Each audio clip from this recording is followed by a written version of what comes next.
Halo guys, apa kabar kalian? Saya berharap kalian dalam keadaan baik.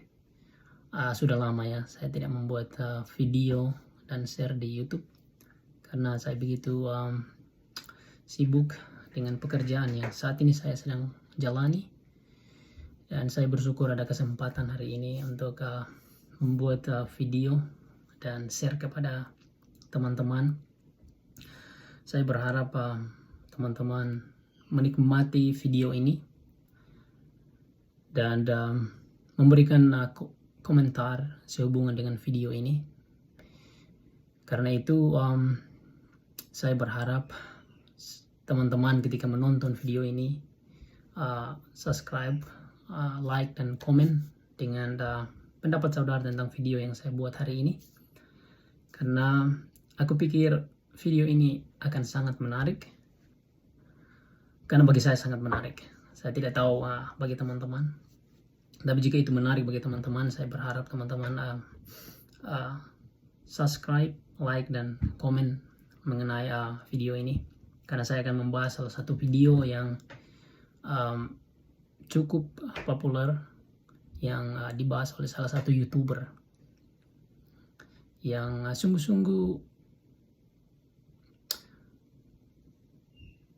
suka dengan dunia YouTuber, dan dia membahas tentang buku yang ditulis oleh salah satu penulis yang sangat terkenal, yaitu N.T. Wright.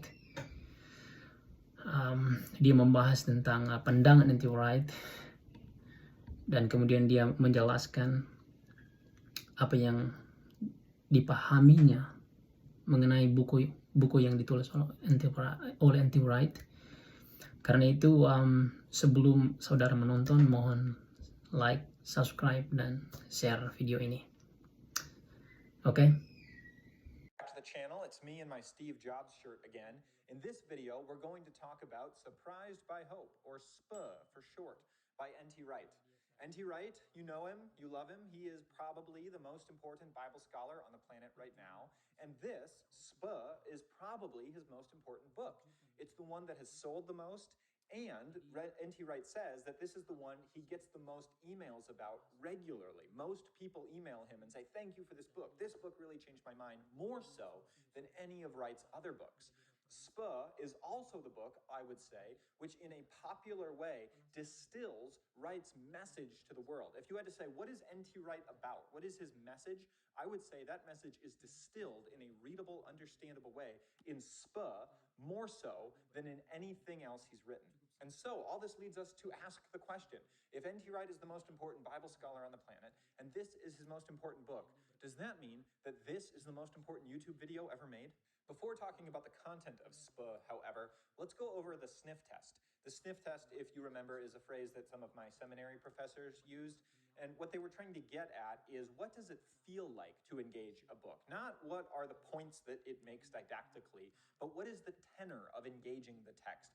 Millennials like myself, we might say, what's the vibe of the book? What's the vibe of SPA? And the answer is that the vibe is kind of like being in a nursing home with your grandfather, and you're patting him as he's telling you stories by the fire. But it turns out that your grandfather is the smartest guy on the planet. And I'm being a little funny. I'm not trying to be dismissive or insulting to N.T. Wright at all, but this book is pretty windy.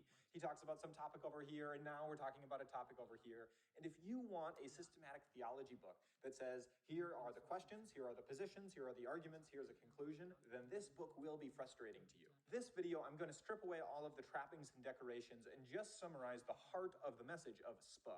But I am not saying that if you get the heart, therefore you can dispense with the trappings, because it is fun. It's really charming to hear him talk about so many different things, being a bishop and his experience as a father and a pastor, and how to translate this passage from Ovid, and his thoughts on Wagner, and what he thinks about this theological debate. Hearing him weigh in on all of these things is fun and charming and engaging, but I want to just get to the heart of his theology. So that's what we're going to do in this video. Ready or not, here we go. At the beginning of the book, Wright makes... Jadi dalam video yang saya tunjukkan tadi kepada teman-teman, di mana Caleb berusaha ingin menjelaskan tentang buku yang ditulis oleh N.T. Wright, di mana buku tersebut ditulis oleh N.T. Wright menjelaskan mengenai pertanyaan yang selama ini belum bisa dijawab oleh orang-orang Kristen secara benar. Dan buku tersebut bagi Caleb membantu banyak orang memahami tentang peristiwa yang akan terjadi pada masa depan yang selama ini menjadi misteri, atau bahkan selama ini selalu diperdebatkan oleh orang-orang Kristen di seluruh dunia ini. Jadi dalam buku tersebut dengan judul Surprised by Hope atau kejutan dengan pengharapan, Caleb ingin menjelaskan bahwa nampaknya N.T. Wright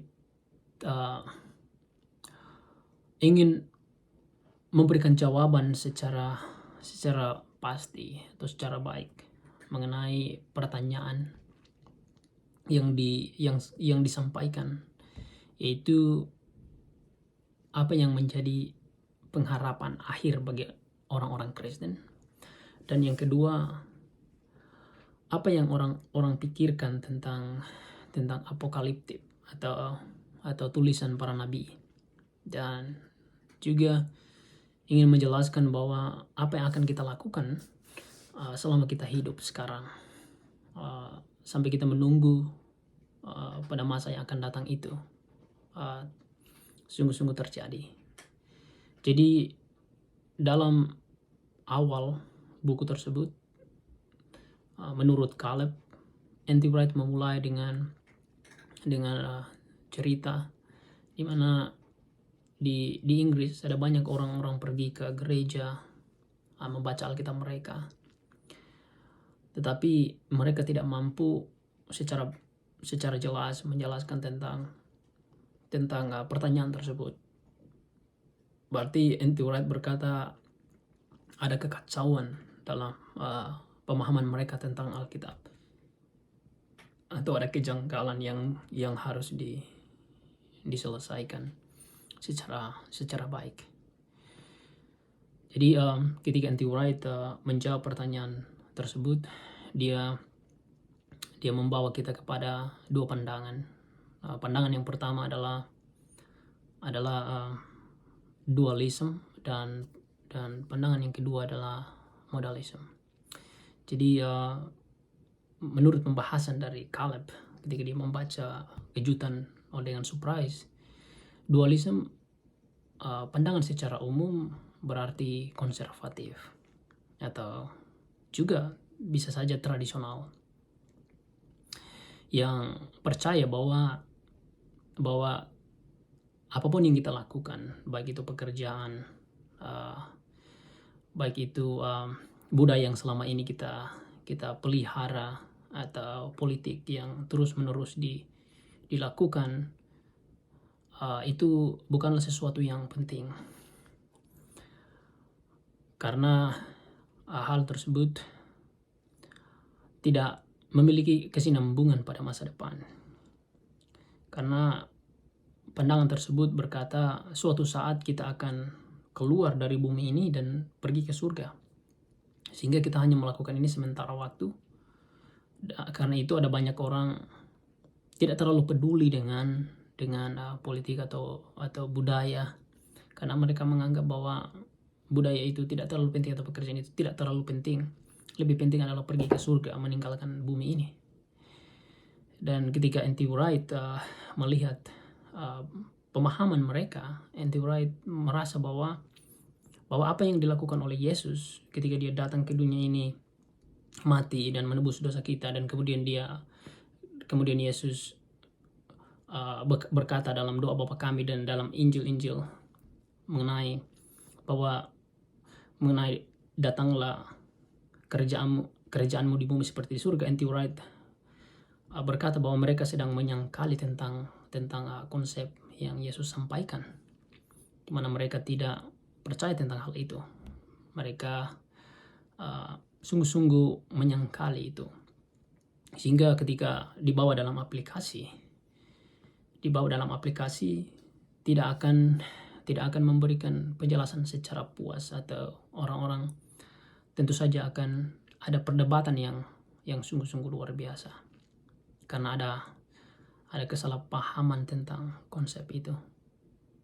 Jadi itu adalah pandangan dualisme, karena mereka berpikir bahwa mereka akan meninggalkan dunia ini dan akan pergi ke surga. Itu seperti pandangan dari Platonis yang sungguh-sungguh tidak bisa dipertahankan konsep ini. Dan itu banyak orang masih setuju dengan pandangan itu. Saya tidak tahu apakah saudara setuju dengan pandangan itu. Tapi ketika kita melihat penjelasan tersebut, maka kita akan memahami secara baik tentang pandangan ini. Dan kemudian N.T. Wright menjelaskan tentang modalisme, di mana modalisme mereka percaya dengan pengalaman bahwa pengalaman adalah peristiwa yang memiliki kesinambungan pada masa yang akan datang, di mana melalui pengalaman kita bisa melihat masa depan. Sehingga ada banyak orang suka dengan pengalaman, ada banyak orang mencintai pengalaman, karena melalui pengalaman itu mereka bisa dengan mudah menjelaskan tentang keadaan dunia ini benar-benar memiliki kesinambungan pada masa yang akan datang. Sehingga ada banyak orang tentu saja memikirkan bahwa pengalaman akan menjadi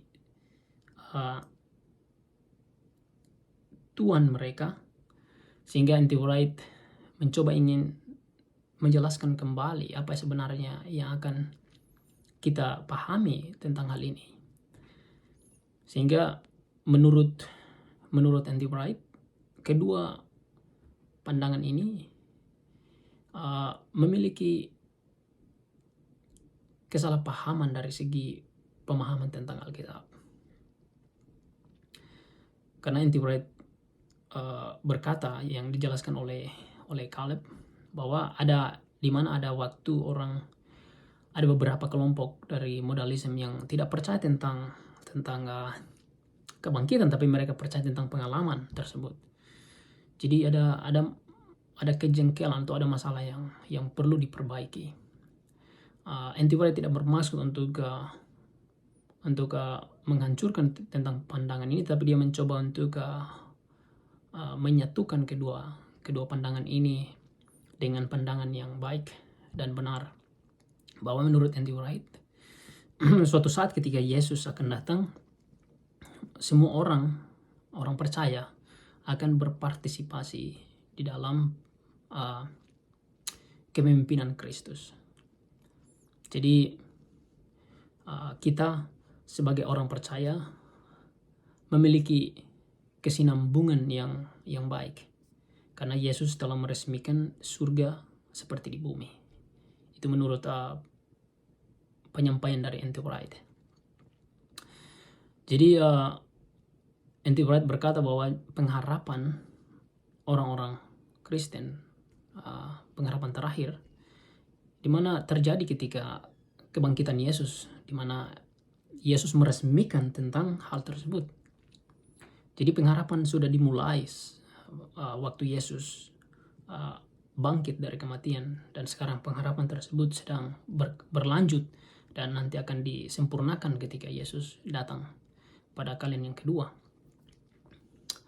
Dan menurut N.T. Wright, apa yang kita pikirkan ketika kita membaca tentang apokaliptia atau teks-teks kenabian yang berkata tentang masa depan, dia berkata bahwa ketika kita memahami hal tersebut secara hati-hati, maka kita akan menemukan poin yang sangat penting.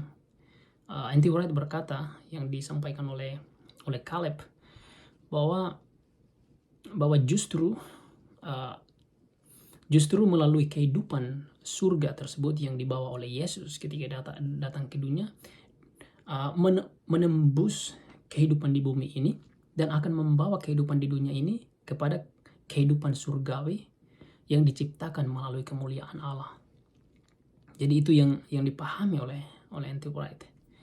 Dan N.T. Wright berkata, apa yang akan terjadi ketika orang-orang mati.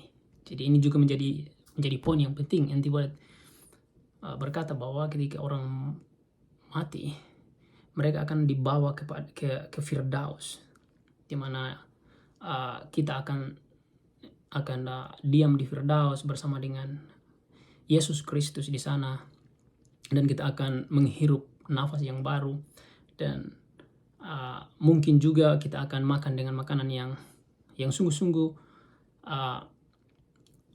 tidak mengandung makanan seperti yang kita makan sekarang, tapi sungguh-sungguh sehat. Dan juga kita dipersiapkan untuk mendapatkan pekerjaan yang sungguh-sungguh yang disediakan oleh Kristus, sampai kita menunggu kebangkitan atau menunggu tubuh yang baru yang akan diberikan oleh Allah pada masa yang akan datang. Dan kita akan, setelah kita mendapatkan tubuh yang baru, kita akan dibawa dalam surga yang diciptakan oleh kemuliaan Allah. Sehingga N.T. Wright berkata bahwa berkata dalam konsep ini, hidup setelah kematian. Jadi itu adalah pandangan N.T. Wright mengenai apa yang akan terjadi ketika kita mati. Dan juga N.T. Wright berkata dalam pertanyaan tersebut, apa yang akan kita lakukan sementara waktu ini? Apa yang akan kita lakukan? Dia berkata, hiduplah dengan suasana Injil Kristus. Hidup seperti buah-buah roh. Karena melalui hidup dalam suasana Injil dan sebagai pola anutan buah-buah roh, maka kita akan mempercantik surga tersebut. Kita akan mempercantik melalui tindakan kita saat ini. Jadi N.T. Wright sungguh-sungguh mengungkapkan poin penting ketika dia menjelaskan tentang hal itu. Jadi bagi N.T. Wright, ketika kita mati, kita akan pergi ke Firdaus dan menunggu sampai kita akan mendapatkan tubuh yang baru, dan kemudian kita akan dibawa kepada surga yang diciptakan melalui kemuliaan Allah. Dan juga ketika kita masih hidup di dunia ini, hiduplah dengan suasana Injil melalui buah roh, maka saat itu juga kita sedang mempercantik kehidupan di surga. Dan juga kita sedang mempersiapkan ketika Yesus datang pada kali yang kedua. Jadi itu adalah pandangan dari N.T. Wright. Saya tidak tahu pandangan saudara mengenai konsep ini. Meskipun Caleb tidak menjelaskan secara lengkap tentang buku ini, tetapi dia menjelaskan secara ringkas mengenai apa yang menjadi pengharapan terakhir orang percaya, apa yang dipahami oleh orang percaya mengenai tulisan para nabi, dan apa yang akan kita lakukan selama kita masih hidup di dunia ini. Dan N.T. Wright sudah memberikan poin penting bagi kita untuk kita pahami. Tapi saya tidak tahu pandangan saudara tentang apa. Karena itu saya mau saudara komen di kolom komentar mengenai pandangan saudara dan apa yang saudara pikirkan tentang dunia pada masa yang akan datang. Apakah saudara sedikit di dualisme atau modalisme? Saya tidak tahu. Jadi atau saudara tidak pernah setuju dengan keduanya itu. Karena itu saya mau saudara memberikan komentar yang saudara pahami tentang bagian ini. Karena kita semua di sini sedang mencari tahu apa yang akan terjadi pada masa yang akan datang. Dan jangan lupa mohon subscribe supaya saudara tidak akan ketinggalan video-video selanjutnya. Dan juga melalui subscribe saudara dan komentar saudara sedang berpartisipasi dalam dukungan video yang saya buat ini. Biarlah saudara menikmati video ini dan saya menunggu komentar saudara. in Christ.